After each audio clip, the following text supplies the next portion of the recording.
इस news के प्रायोजक हैं Meena fashion mall. प्रचार चालला है कि इस बार 400 आता हे 400 आणायच्या की न आणायच्या हे आपल्या हातामध्ये, हे आपण लक्षात घ्या। पक्षाच्या वतीने वल्गना केल्या जातील, घोषणा केल्या जातील, मतदार आपण आहात। जेव्हा मतदाराने जे ठरवलं तेच या ठिकाणी होणार आहे, आपण लक्षात ठेवलं पाहिजे। आणि म्हणून आपण म्हटलं पाहिजे की इस बार हे सेक्युलर पक्षांचं सरकार आल्याशिवाय राहणार नाही, हे आपण लक्षात घ्या। सेक्युलर विचारांचं सरकार या ठिकाणी येणार आहे। फोटोवाले बाजूला सर्व आमचा कोणाचाही हो दादा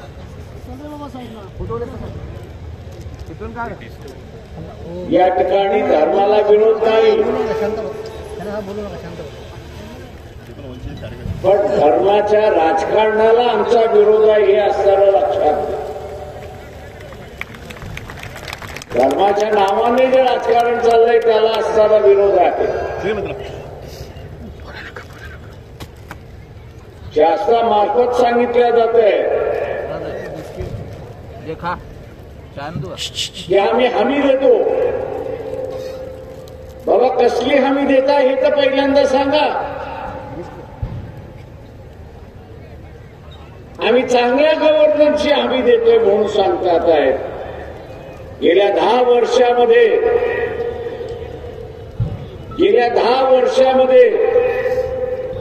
बेरोजगारी वाढली याची ते हमी देतात आहेत, हे आपण असताना लक्षात। हमी कसल्या दिल्या जाते तर बेरोजगाराची हमी दिल्या जाते, हे आपण लक्षात घ्या।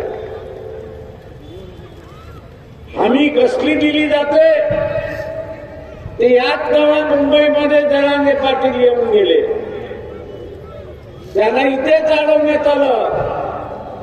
आम्ही तुम्हाला आरक्षण देतो म्हणून सांगण्यात आलं,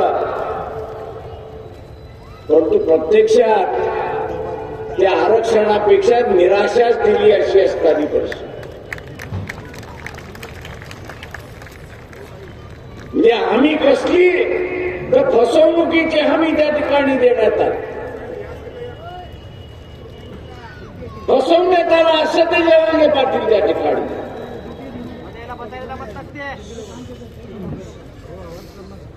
आज या देशामध्ये दाढी घातल्या जात आहे। 10 वर्षामध्ये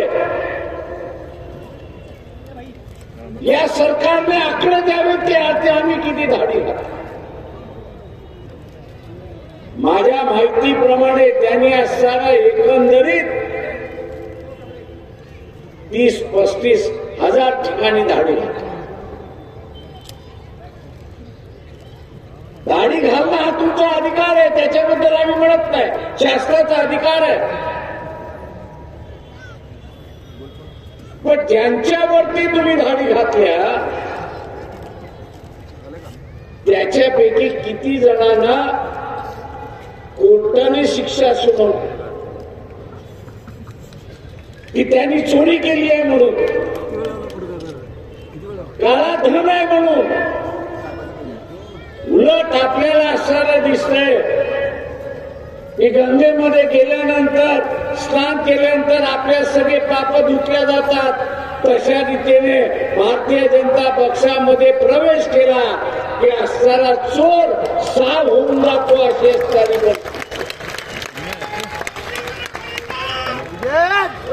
अगोदर प्रत्येक माणसाच्या डोक्यावरती 26 रुपयाचं कर्ज, 24 रुपयाचं कर्ज, 24 रुपयाचं कर्ज होतं 100पैकी। या 10 वर्षाच्या कालावधीमध्ये मोदीने हे 24 रुपयाचं कर्ज 84 रुपयावरती नेलं हे आपण लक्षात. कितीवरती घेऊन गेलोय? 84 वरती त्या ठिकाणी घेऊन गेले ताजी. दुबईला किती शिल्लक राहिलेला आहे? फक्त 16 रुपये दिवायला लागले. 100 रुपयाचं कर्ज झालं. पगार आपल्याला मिळतो, 10,000 पगार आपला मिळत असेल आणि बँकेला हप्ता म्हणून आपल्याला 10,000 रुपये द्यावा लागत असेल तर आपल्याकडे काय शिल्लक राहतं का? शिल्लक राहतं का आपल्याकडं? आणि शिल्लक राहिलं नाही तर मग काय होतं? घरदार विकायला काढतो ना. मोदीला पुन्हा 5 वर्ष आपण असताना दिला, RSS बीजेपीला पुन्हा 5 वर्षाचा आपण दिला. 10 वर्षाच्या कालावधीमध्ये 24 रुपयाचं कर्ज 84 रुपयावरती घेऊन गेले. म्हणजे 10 वर्षाच्या कालावधीमध्ये त्यांनी 64 रुपयाचं असणारं कर्ज 60 रुपयाचं कर्ज वाढवलं, अशी परिस्थिती आहे. म्हणजे वर्षाला किती झालं? 12 रुपये. शिल्लक किती राहिले? 16 रुपये. 2026 मध्ये हा देश कर्जामध्ये डुबलेला असेल आणि आपल्याला भांडी विकावे लागतील, अशी परिस्थिती आहे. घरातलंच आपण उदाहरण घेतलं पाहिजे. जेवढा पगार येतोय तेवढा बँकेचा हप्ता गेला. जगण्यासाठी जगावं तर लागेल. मग आपण काय करतो? दारुड्यासारखा भांडी विकून झालं तर घरातलं फर्निचर विकून झालं की घर विक, आणि घर विकून झालं तर रस्त्यावरती झोप.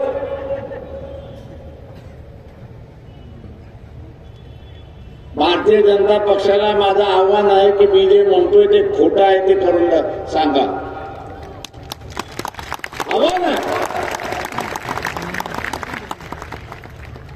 आणि मग जागतिक बँकेने असणारा भारतीयांना असा इशारा दिलाय आणि सांगण्याचा प्रयत्न केलाय की तुम्ही कर्जामध्ये डुबणार आहात.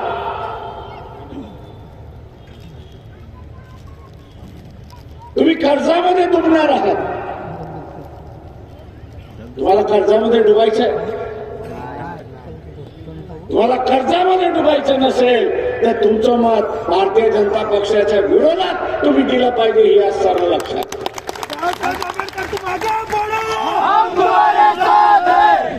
ज्या शान आणि मान्य असणारा हा भारत होता, याची मान असताना खाली घातली आम्ही आपण लक्षात. हा तुम्ही एक्सपोर्ट केला पाहिजे. कागदावरती फॅक्टऱ्या झाल्या, या सगळ्या फॅक्टऱ्याचं ऍप्लिकेशन करणारा, अर्ज करणारा गुजरात राज्यामधून आल्या. गेल्या 10 वर्षामध्ये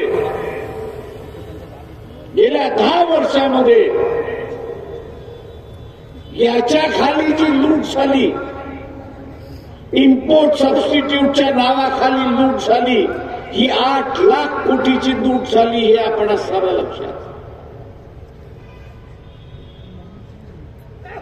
8 लाख कोटीची असणारी लूट झाली आणि एका विरोधातही कारवाई नाही, अशी असणारी परिस्थिती. कारण का? तर ते गुजरातचे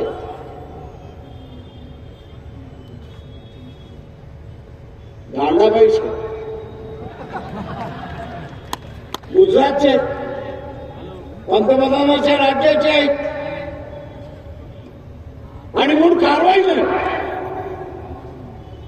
पण त्याच्या उलट इतर राज्यामधल्या व्यापाऱ्यांनी असं केलं, त्यांच्यावरती धाडी आहे तशी परिस्थिती. हा तुझा भाव का?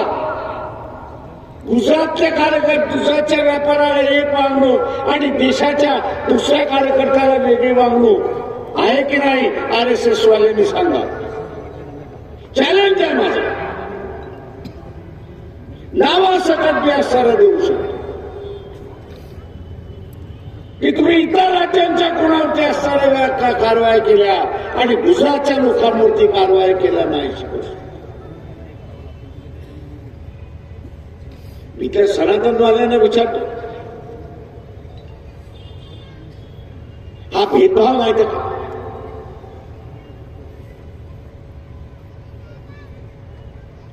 गुजरातच्या माणसाला एक वागणूक, उरलेल्या राज्यामध्ये एक वागणूक.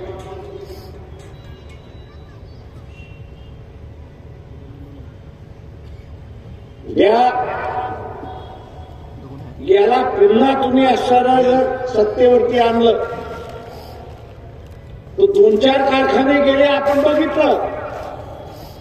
या राज्यात येणारे कारखाने गुजरातमध्ये गेले.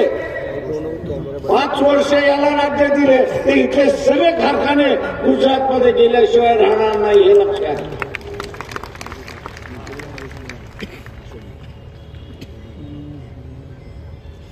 त्याला हा काही देशाचा पंतप्रधान नाही, तर हा गुजरातचा पंतप्रधान आहे एवढं आपण असणारा लक्षात.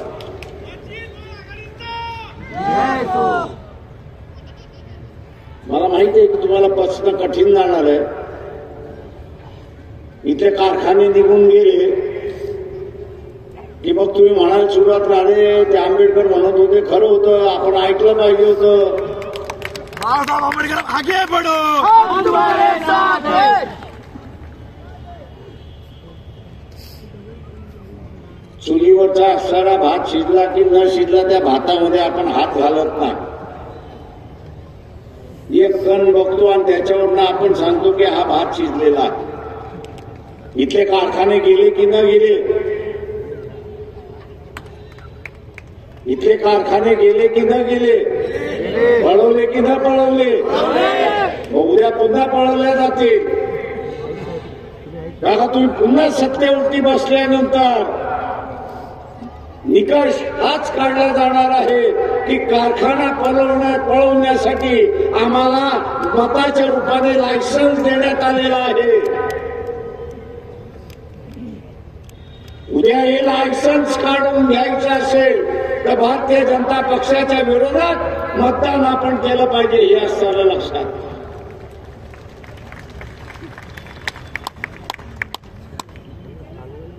इथे बँकेचं असणारं कर्ज किती आहे कोणाला माहित आहे का? 12 लाख कोटीचं असणाऱ्या बँकेचं कर्ज. अशी असणारी परिस्थिती आहे. आश्वासन त्यांनी हेच दिलंय, खात्री आपल्याला हीच दिली आहे की तुम्ही चोऱ्या करा, माऱ्या करा, भारतीय जनता पक्षामध्ये या, तुमची पापं धुतल्या जातील अशी असणारी परिस्थिती आहे. हे आश्वासन त्या ठिकाणी.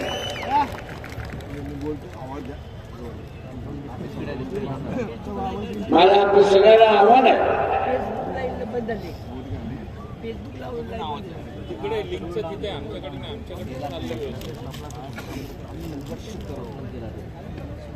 या देशाची व्यवस्था एवढी त्यांनी बिघडवली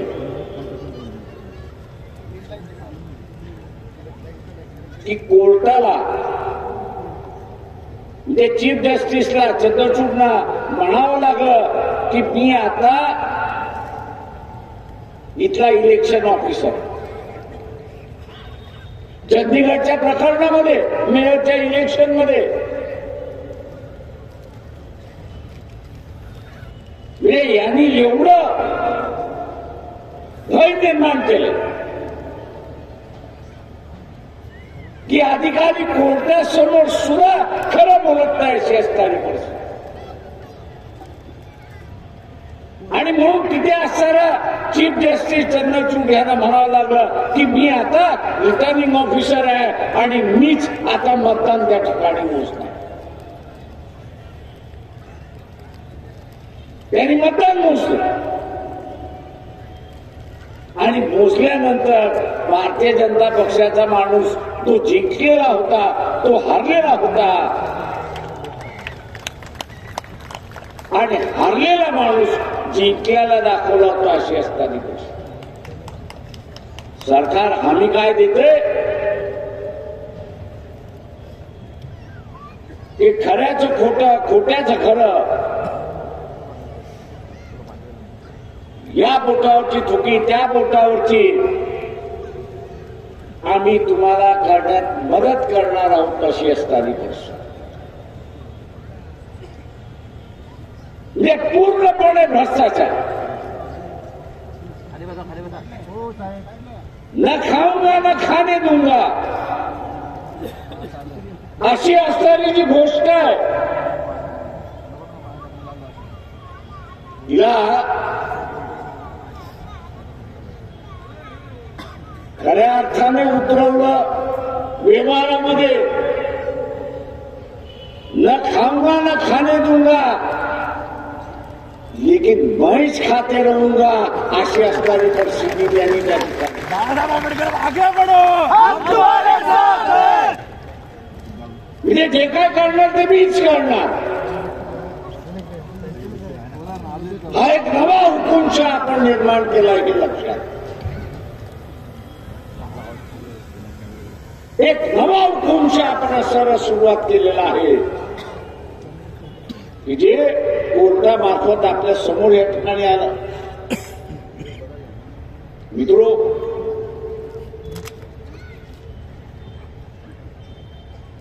घाबरण्याचं काही कारण नाही,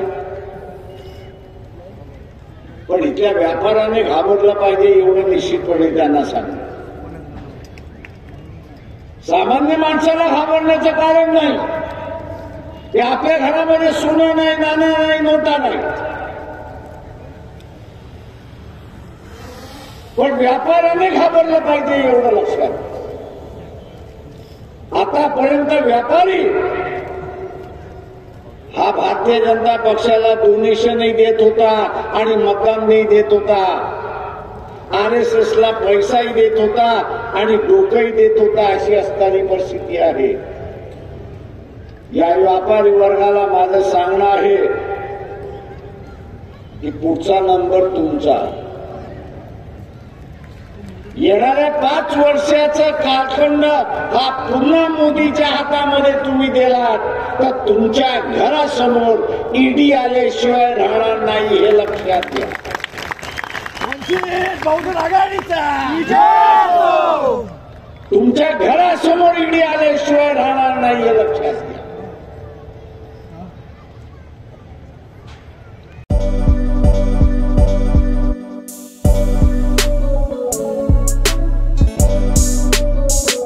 सोलापुर शहर वासियों का कई सालों का अटूट विश्वास मीना फैशन मॉल.